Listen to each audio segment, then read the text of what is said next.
Winning the Pulitzer Prize was the high point of the journal, period.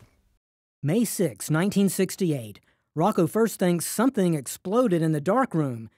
Because a commotion's going on in journal hallways, suddenly a colleague rushes over. So he runs back. He says, come here, I want to show you something. Rocco had won the Pulitzer Prize for news photography. Boy, oh boy, Rocco, you won the Pulitzer. Wow. It is journalism's highest honor. In that profession, there is nothing more significant. Think of an actor winning an Oscar. Well, it puts you in another level. You're at an elite level. Boy, we yelled and I don't know. We were very happy. Happy bunch of people. And then, on his way home that night... What made you want to stop at church? I told you a long time ago I was a believer, man. And I stopped by the church. I went to the altar, stood there a few minutes, kneeled. I kneeled there a few minutes, and then I come on home. That's it. Well, not quite.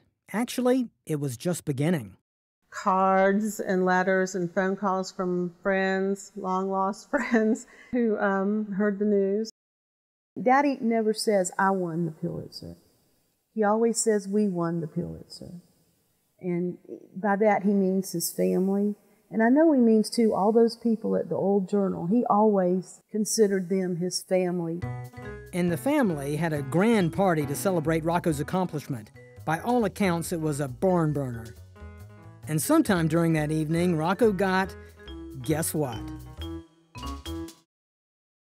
Funny, and surely a coincidence, but not long after the Kiss of Life, and right after the Pulitzer, things in Jacksonville began looking up. In fact, within 5 months, we'd be #1. And that mess, the mess from Dora, from corrupt city leaders, from a dismal school system, that mess slowly resolved and finally faded to distant memory.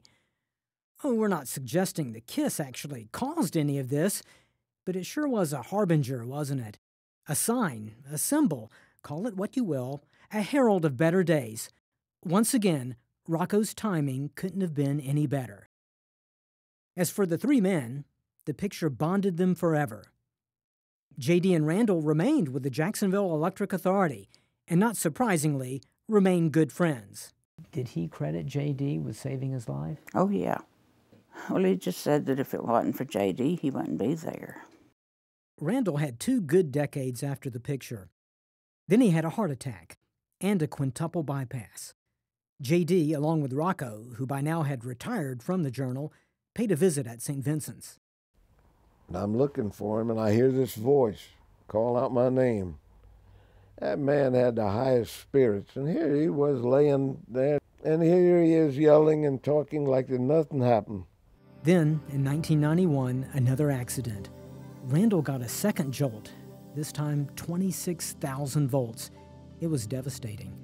But he lived another decade and doted on his 10 grandchildren. We all got closer. I knew as long as I took care of him, he'd be here. He got to see all of his grandkids before he passed away. I'm just thankful that I had as many years as I did after that with him. I wouldn't have traded it for nothing. What a wonderful feeling to have saved someone's life. Yeah. You gave him 35 years of life. With J.D., the picture doesn't maintain a prominent place on his wall or in his life. In fact, until this interview, it had been a while since he'd even seen the picture. A couple years ago, some neighbors had found out that I was the fellow in the picture. And so we got it out. And even with Rocco, when the two get together here and there, well, neither one mentions the incident. It just doesn't come up. Well, how you doing? I'm doing all right. You're looking good. We don't ever talk about that incident. Never do. He started out as a newsboy on the street selling papers and retired a Pulitzer Prize winner. To me, that's just mind-boggling. But not to Rocco. All this fuss, all this attention, it makes him squirm. We go now? A little bit more. He likes it best when the flashbulbs point in the other direction.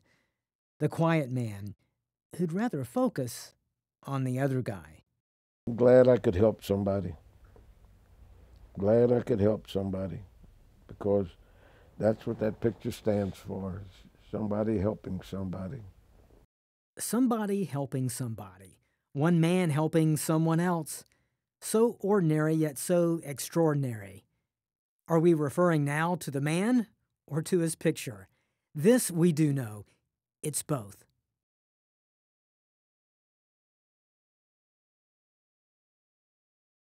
Rocco and J.D. may never talk about the picture, but others do. This picture won a Pulitzer Prize. And Randall Champion may be gone, but he lives on not just through his family, but through the picture. Seems that the kiss of life has taken on a life of its own. Such a beautiful photograph of it. I mean, to be there at that moment in time and then to capture it well. Here at JEA, the kiss is a key component in orientation training, even though these young apprentices weren't even born when it happened. I'm hoping that they take away with it a respect for the job that they do. Don't take it for granted. To me, man, it's amazing. You got guys like that. You got your brothers that got your back. This is your first day on the job. Yes, sir. This going to stay with you? Oh, yes, sir, absolutely, till I retire. JEA's not alone. Corporations worldwide, the Red Cross, national magazines all over the world have reproduced the kiss the past 40 years. Millions more have seen it, and the kiss has surely inspired thousands to learn CPR. So one wonders, how many of them, one day, got the chance to save a life? No one really knows. And then you think of that old saying, how a picture's worth 1,000 words? But imagine a picture that saved 1,000 lives. Maybe more.